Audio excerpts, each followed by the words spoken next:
लोकसभा चुनाव को लेकर लगातार बात करें सियासी राजनीतिक पार्टियों की तो लगातार सियासी जो पारा है वो लगातार गर्म होता जा रहा है। होली का उत्सव नजदीक है लेकिन सभी दल अपने-अपने दांव में लगे हुए हैं। कैसे हर सीट पर कैसे जीता जाए उसको लेकर रणनीति अलग-अलग पार्टियों की लगातार बन रही है। वहीं पर हमारे साथ एक ऐसी शख्सियत मौजूद है जो राजनीतिक गलियारों में एक बहुत बड़ा नाम है और वहीं भारतीय जनता पार्टी के एक वरिष्ठ नेता शैलेंद्र दीक्षित जी हमारे साथ मौजूद हैं। उनका बहुत-बहुत स्वागत है भारत 24। धन्यवाद सुमित जी। हम सबसे पहले जानना चाहेंगे जिस तरीके से लोकसभा चुनाव की तारीखें फाइनल हो चुकी हैं, आचार संहिता लग चुकी है, तमाम चीज़ें मोदी जी का जो 10 साल का कार्यकाल रहा, कई कड़े फैसले लगातार लेते जा रहे हैं और शायद इस फैसलों के पीछे क्या वजह है, उनको शायद ये भी नहीं लगता कि हम सत्ता में रहेंगे या नहीं रहेंगे। लेकिन जो कड़े फैसले लेने के पीछे क्या इच्छा शक्ति है उनकी? देखिए, सर्वप्रथम होली का पर्व बहुत नज़दीक है। ममता समता के प्रतीक इस त्योहार पर सभी देश के नागरिकों को हमारी शुभकामनाएँ। होली का पर्व उनके लिए खुशियाँ लेकर के आए और इस बार का जो लोकसभा का चुनाव है, जो चुनाव आयोग ने घोषित कर दिया है, निश्चित तौर पर सारे दल उसमें अपनी प्रत्याशिता को लेकर के आ रहे हैं, चुनाव लड़ेंगे, जनता के बीच में जाएँगे। लेकिन मुझको लगता है कि आज़ादी के बाद ये एक ऐसा चुनाव है, जो स्वतः घोषित चुनाव जैसा हो गया है और ये चुनाव लोकसभा का भारतीय जनता पार्टी के रंगों से सराबोर दिखाई देता है।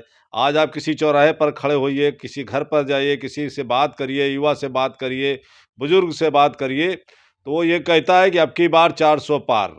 तो मोदी जी ने जो जनता से अपना मन व्यक्त किया था, जो विश्वास व्यक्त किया था कि भारतीय जनता पार्टी 370 के ऊपर जाना चाहती थी और एनडीए 300-400 के पार जाना चाहती थी, उस पर लगता है कि जो जनादेश देने वाली जनता अपनी मोहर लगा रही, घर-घर, चौराहे, चौपाल जहाँ पर भी चर्चा हो रही है, वो ये चर्चा में सामने आ रहा है। लोग खुद स्वतः कह रहे हैं कि बिना वोट के गिनती के भारतीय जनता पार्टी और एनडीए 400 के पार है। तो मुझे लगता है ये जो संकेत है, ये जो स्वीकारोक्ति है, जनता के द्वारा ये स्पष्ट करती है कि जो सरकार पिछले 10 वर्षों से प्रधानमंत्री मोदी जी के नेतृत्व में देश का काम कर रही थी, उस सरकार को लोगों ने स्वीकार किया है, उस पर विश्वास व्यक्त किया है और इस सरकार को आगे भी काम करने के लिए वो फिर से जनादेश देने जा रहे हैं। देखिए, जिस तरीके से बात की जाए, कहा जाता है कि राजनीति में बहुत सोच समझ कर डिसीजन लिए जाते हैं, कहीं जो हमारी कुर्सी है वो कहीं न कहीं ना हिल जाए।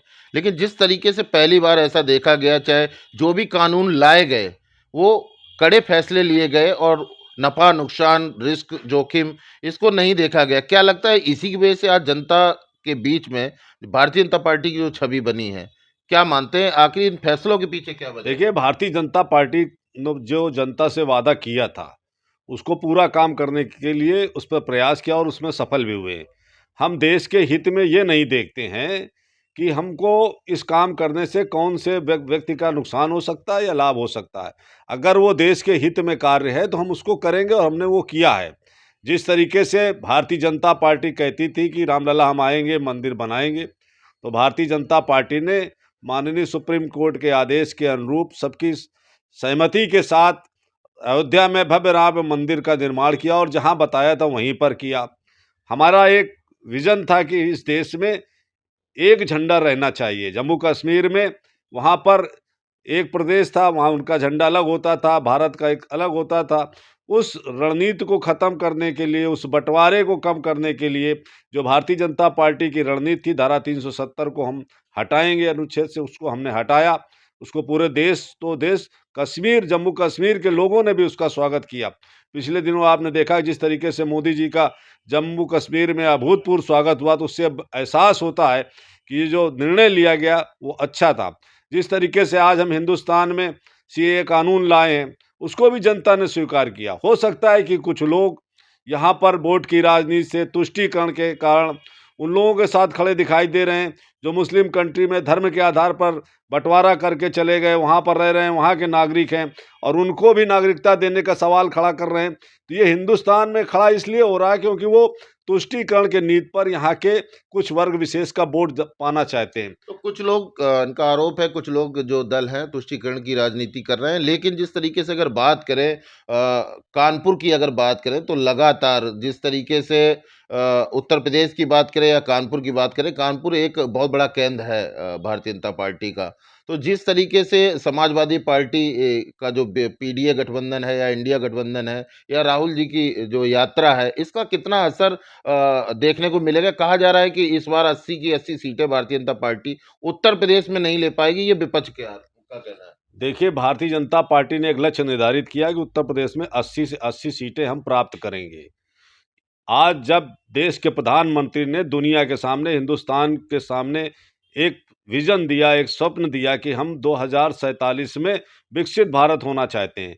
वहीं दुर्भाग्य की बात है कि कुछ राजनीतिक दल, कोई पीडीए के आधार पर सत्ता में आना चाहता है, कोई जातीय जनगणना के आधार पर सत्ता में आना चाहता है, कोई हिंदुओं को बाँट करके सत्ता पे आना चाहता है, कोई जो है सीएए का कानून का विरोध करके सत्ता में आना चाहता है, कोई जो है 3 तलाक कानून का विरोध करके सत्ता में आना चाहता है, कुछ जो है वो आतंकवादियों की गतिविधियों पर या जो जिस तरीके से अराजकता के खिलाफ उत्तर प्रदेश में योगी जी की सरकार ने जिस तरीके से हमला किया, जिस तरीके से उनका दमन किया, उसके खिलाफ आवाज़ उठा करके सत्ता में आना चाहता।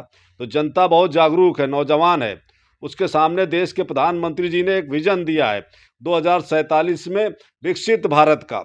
और जो दूसरे दल हैं वो परिवारवाद का विज़न दे रहे हैं, वो जिस तरीके से जाति जनगणना का दे रहे हैं, जिस तरीके से वो अभी आकर के सीएए का विरोध करने के लिए दे रहे हैं, जिस तरीके से वो देश के विकास को प्रभावित करके देश की सत्ता में आना चाहते हैं, तो लोग उसका अंतर समझते हैं। और मुझे लगता है कि जब पूरा दुनिया विश्व के तीसरे महायुद्ध के मुहाने पर खड़ा था, तब देश के प्रधानमंत्री ने दुनिया को जो है वैश्वीकरण की तरफ जोड़ा और विश्व बंधुत्व की भावना के साथ G20 को हम लोग लाए हैं। दुनिया के लिए भी लाए और भारत के भी लाए और एक ये ऐतिहासिक कदम है। तो नौजवान हो, जो भी व्यापारी हो, जो भी नौकर साहब, वो सब समझते हैं कि ये सरकार देश हित में काम कर रही, विकास के रास्ते पर जा रही और सबका साथ सबका विकास लेकर के चल रही। एक मुद्दा इस समय काफ़ी चर्चा में है इलेक्ट्रिकल बॉन्ड का। उसको कैसे देखते हैं? किस मायने में क्या लगता है लगातार इस पे उठापटक चल रही है? देखिए, ये आपने बहुत अच्छा सवाल खड़ा किया है। अब विपक्ष के पास कोई मुद्दा नहीं है, तो वो इलेक्टोरल बोर्ड को इसको लेकर के आए हैं मुद्दे को।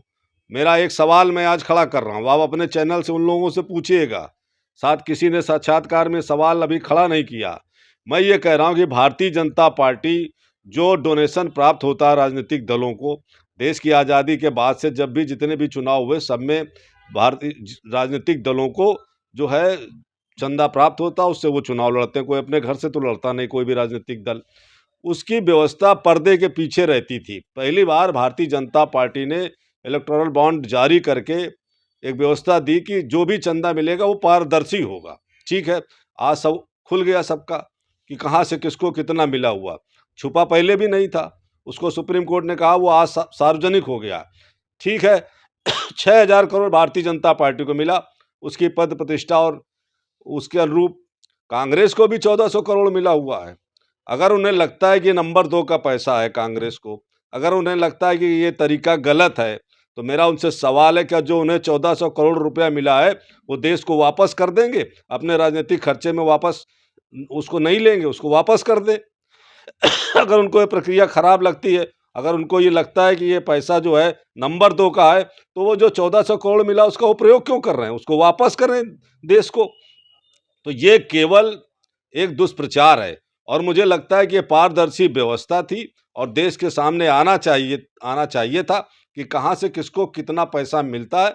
वो प्रथम बार ये सार्वजनिक हुआ है और भारतीय जनता पार्टी को श्रेय जाता है कि उसने इस विषय को भी सार्वजनिक किया। तो इससे कहीं न कहीं ये भी बात निकल कर सामने आती है कि जो लोग चंदा देते हैं वो किस तरह के लोग हैं। कई ऐसे लोग भी होते हैं जिनका काली कमाई का जो पैसा होता है वो भी कहीं न कहीं चंदे के रूप में जाता है। तो ऐसे कई लोग भी लोगों के जो नाम है वो भी कहीं न कहीं ओपन हो जाएँगे। देखिए, भारतीय जनता पार्टी की सरकार के समय ये व्यवस्था पूरी पारदर्शी है। उसमें बहुत से लोगों के ऊपर कार्रवाई हुई भी है और बहुत से लोगों के ऊपर कार्रवाई चल रही है। चंदे से हमको उन्होंने इलेक्टोरल बॉन्ड दिया, इससे हमने उनकी कार्रवाई को प्रभावित नहीं किया और मैं आज दावे के साथ आपके चैनल पर कह सकता हूँ, इससे पहले ईडी, सीबीआई इतनी स्वतंत्र एजेंसियाँ नहीं रही हैं। पहले जिस तरीके से भ्रष्टाचार पे कार्रवाई होती है, उसके कई गुना बढ़ करके इस बार कार्रवाई हो रही है और एक आंकड़ा भी आया कि पिछले 10 सालों में 1 लाख करोड़ की संपत्तियाँ सीज की गई, जो भ्रष्टाचार से अर्जित की गई थी। तो विपक्षी तो आरोप लगाते हैं कि इलेक्शन के समय जो है ईडी और सीबीआई की जो टीमें हैं जिनको स्वतंत्र कर दिया गया है, स्वतंत्र हैं, तो वो चुनाव के समय में जो है विपक्षी दलों को घेर रही हैं। इस पर क्या कहेंगे आप? देखिए, बहुत से राजनीतिक दल के नेता जेल में हैं और 1-1, 2-2 साल से जेल में हैं। अगर ईडी और सीबीआई ने उनको गलत तरीके से जेल में डाला था, तो देश के उच्च न्यायालय और सर्वोच्च न्यायालय तक वो जा चुके हैं। वहाँ भी उनकी बात स्वीकार नहीं की गई है। तो वो कैसे कह सकते हैं कि वो भ्रष्टाचार में खुद इन्वॉल्व नहीं है। इससे जो संकेत हैं, जो सबूत हैं, उससे लग रहा है कि जिस तरीके से न्यायपालिका ने उनको कोई छूट नहीं दी, कोई उनको सहायता नहीं पहुँचाई है, इससे लगता है कि जो बड़े-बड़े घोटाले हुए, उसमें ये लोग शामिल हैं। और पहली बार 10 साल में जब से भाजपा की सरकार है, देश की स्वतंत्र संस्थाएँ, ये सीबीआई और ईडी, इस तरीके की संस्थाएँ स्वतंत्रता के साथ काम कर रही, उन पर किसी का कोई हस्तक्षेप नहीं है। तो इस बार फिर से विपक्ष ने आरोप लगाया कि चुनाव ईवीएम से होने वाला है, तो निश्चित तौर पर फिर से कहीं न कहीं हमारे साथ वो धोखा हो जाएगा, क्योंकि अगर बैलेट पेपर से कराया जाए तो हम निश्चित तौर पर जीत रहे हैं। देखिए, ये सर्वोच्च न्यायालय में लेकर के गए थे ईवीएम का मुद्दा, देश की सर्वोच्च अदालत ने उसको नकार दिया, उसको खारिज कर दिया है। अब इनके पास, चूँकि मैंने आपसे अभी बात शुरुआत करते समय कहा था कि घर, चौपाल, गाँव, नौजवान, बुजुर्ग सब में चर्चा है कि अब की बार 400 पार, बहाना कुछ बचा नहीं है। तो ये बेहतर समझते हैं कि अभी से ईवीएम का रोना रो लिया जाए, क्योंकि एक भारी पराजय की ओर संकेत मिल रहे हैं। जनादेश इनके पक्ष में जा नहीं रहा है, जहाँ थे वहाँ से बहुत नीचे जाएँगे। तो कोई रास्ता बचता नहीं है। अपना आत्म स्वीकार नहीं करना चाहते अपनी कमियों को, ईवीएम पर उसको कहना चाहते हैं, उसका कोई फ़ायदा होने वाला नहीं है। दुनिया समझती है, देश समझता है कि ईवीएम सही है और उससे जो जनादेश जनता देती है, वो वही उसको दिखाती है। एक आखिरी सवाल, अभी तमाम जो सीटें हैं, उन पे अभी प्रत्याशियों के नाम घोषित नहीं किए गए हैं, जिसको लेकर के लगातार जनता के बीच में भी और सियासी दल, जो दूसरे दल हैं, वो भी कहीं न कहीं अपना कैंडिडेट नहीं उतार पा रहे हैं। तो इस दौड़ में सबसे पहले लिस्ट कौन जारी करेगा? नहीं, देखिए, ये तो हर दल की अपनी-अपनी प्रक्रिया होती है। सेंट्रल इलेक्शन कमेटी जब बैठती है, टिकट वितरण का और उसको निश्चित करने का अंतिम अवसर वही देती है।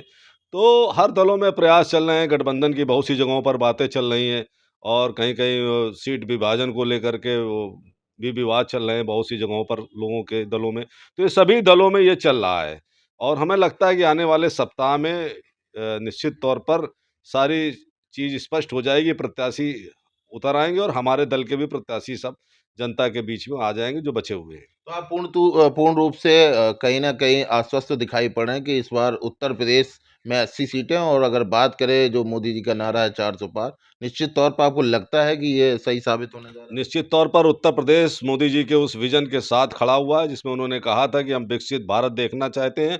हम जो 5वें स्तर की इकोनॉमी है, उसको तीसरे स्तर पर दुनिया में लाना चाहते हैं और भारत को एक समृद्ध राष्ट्र के रूप में विकसित करना चाहते हैं। उसके साथ उत्तर प्रदेश खड़ा है और उस पायदान पर खड़ा है, जिस पर योगी जी ने उत्तर प्रदेश में एक सुशासन और रोज़गार के अवसर को बढ़ाया है और उस पायदान पर खड़े होकर के आज हम कह सकते हैं कि उत्तर प्रदेश में ऐतिहासिक निर्णय होने जा रहा है और 80 में 80 भारतीय जनता पार्टी की सीटें जीतने जा रही हैं और संपूर्ण उत्तर प्रदेश, 100% उत्तर प्रदेश योगी जी और मोदी जी को समर्थन देगा और देश का तीसरी बार प्रधानमंत्री मोदी जी को बनाएगा।